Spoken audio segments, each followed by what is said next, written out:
Video like जरूर कर लीजिए और ऐसे वीडियो लगातार फ्री में पाने के लिए चैनल को तुरंत सब्सक्राइब कर लीजिए और बेल आइकन को जरूर टैप कर लीजिए ताकि आगे भी सारे वीडियो आपको मिलते रहे। यूट्यूब में फॉलो करते हैं तो प्लीज ये वाला फ्री टेलीग्राम चैनल जरूर ज्वाइन कर लीजिएगा। सारे नोटिफिकेशन सारे अपडेट यहीं पे आते हैं, ध्यान रखिएगा। सारे क्वेश्चन अटेम्प्ट करिए और स्कोर अपना तुरंत कमेंट करके बताइए कितने सही हो रहे हैं कितने गलत हो रहे हैं, जल्दी से कमेंट करके बताइए। नाम है वैभव और आप लोग देख रहे हैं UPPSC best online coaching YouTube channel. दोस्तों आज के पहले क्वेश्चन पे चलें। इससे पहले उन लोगों का नाम यहाँ पर अनाउंस करूंगा जिन्होंने लास्ट सेशन में पूछे गए क्वेश्चंस के आंसर करे हैं।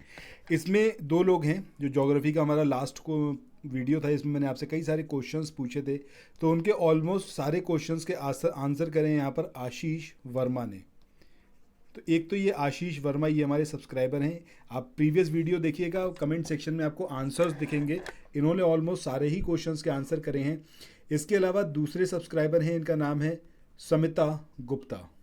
ठीक है, तो ये दो सब्सक्राइबर हैं जिन्होंने लास्ट वीडियो में पूछे गए क्वेश्चंस के आंसर करें, ऑलमोस्ट सारे ही क्वेश्चंस के आंसर करें हैं। सो यहाँ पर मैं आप लोगों से ये चाहूँगा कि अब जो ये वाला वीडियो आप देखोगे, इसमें जो भी क्वेश्चंस मैं पूछूंगा उन क्वेश्चंस के यहाँ पर आप कोशिश करना कि आंसर करूँ। ठीक है, सो नेक्स्ट वीडियो में मैं आपका नाम यहाँ पर अनाउंस कर सकूँ। सो आइए शुरू करते हैं आज के अपने सेशन को।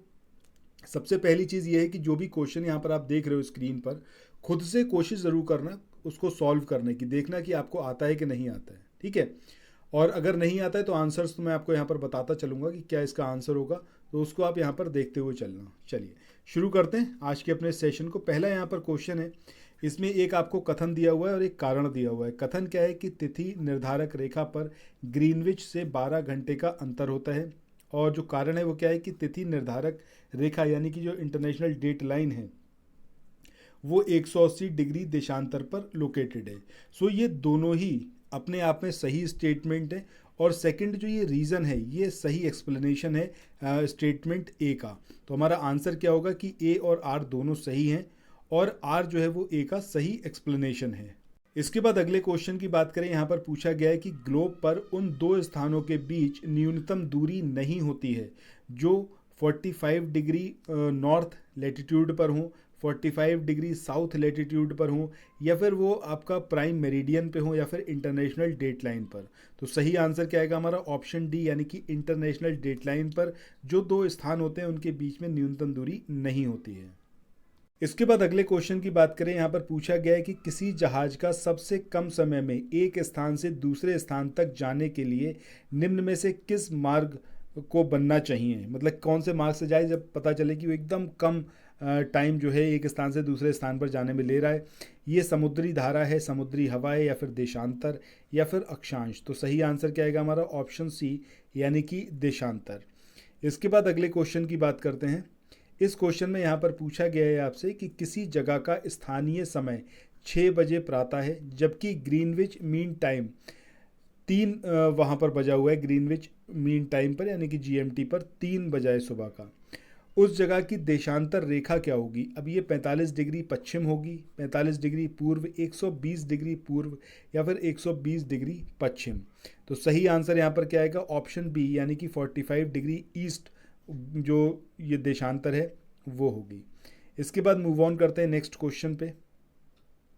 इस क्वेश्चन में यहाँ पर आपसे पूछा गया है कि निम्नलिखित देशों में से कौन भूमध्य रेखा पर लोकेटेड है। अब इसमें आपको कई सारे देश यहाँ पर दिए हुए हैं, आपको बताना है कि कौन से हैं जो कि भूमध्य रेखा पर लोकेटेड हैं। ये ब्रुनोई है, कोलंबिया है, केनिया है, या फिर वेनेजुएला है। तो सही आंसर यहाँ पर क्या आएगा हमारा, सही आंसर आएगा ऑप्शन जो सेकंड वन है, यानी कि कोलंबिया। ये आपका भूमध्य रेखा पर लोकेटेड है, और जो केनिया है ये भी भूमध्य रेखा पर लोकेटेड है।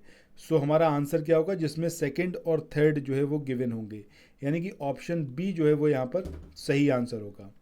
इसके बाद अगले क्वेश्चन की बात करते हैं। इस क्वेश्चन में यहाँ पर पूछा गया है कि भूमध्य रेखा ये गुजरती है कैमरून से, कोस्टा रिका से, केनिया से, या फिर वेनेजुएला। कहाँ से गुजरती है आपकी इक्वेटर, ये आपको यहाँ पर बताना है। तो सही आंसर क्या आएगा हमारा ऑप्शन सी, यानी कि केनिया।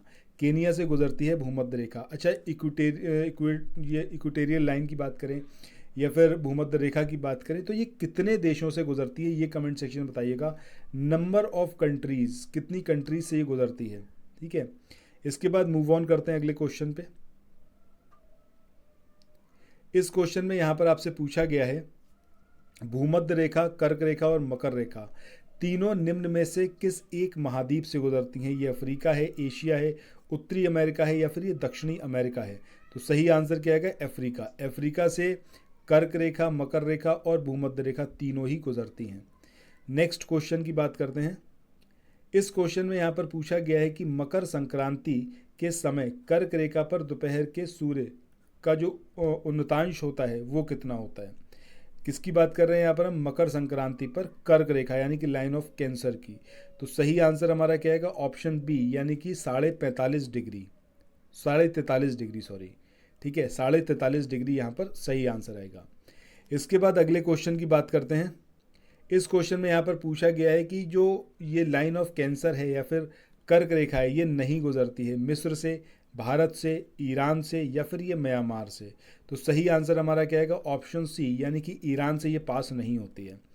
कमेंट सेक्शन में ये बताइएगा जब हम बात कर रहे हैं लाइन ऑफ कैंसर की तो कितने कॉन्टिनेंट से ये पास होती है, कितनी वाटर बॉडीज से पास होती है और ओवल और कितनी कंट्रीज से पास होती है। ये 3 पॉइंट कमेंट सेक्शन में आप लोग बताइएगा कि कितने कॉन्टिनेंट से पास होती है, कितनी वाटर बॉडीज से पास होती है लाइन ऑफ कैंसर और कितनी टोटल नंबर ऑफ कंट्रीज से गुजरती है। इसके बाद अगले क्वेश्चन की बात करें।